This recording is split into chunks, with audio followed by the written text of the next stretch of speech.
Hey everybody, Blighted Grounds here, and today I'm going to show you how to mine different cryptocurrencies with Rollercoin. So after you're home, you're going to go over here to My Power, and you're going to click down and then go to Split Power here on the bottom.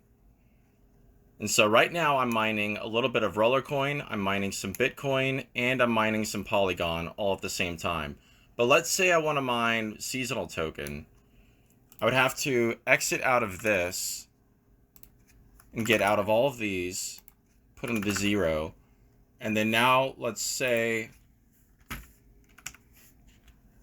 I either want to mine all of Seasonal Token, I can go to Save Changes, or I wanted to do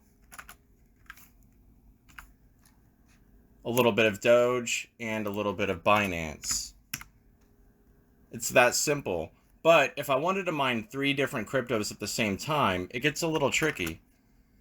So let's say I wanted to mine a little bit of Doge, I'll put that on 33, a little bit of Binance, I'll put that on 33, and a little bit of Ethereum.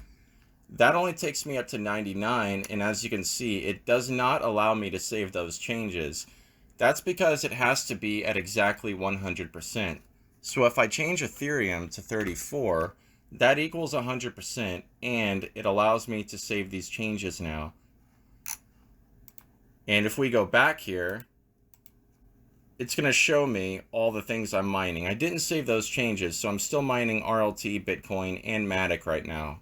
I hope that helps, and if you haven't signed up yet, be sure to use my referral link to get 1,000 free Satoshis when you make an account. Until next time, save that money.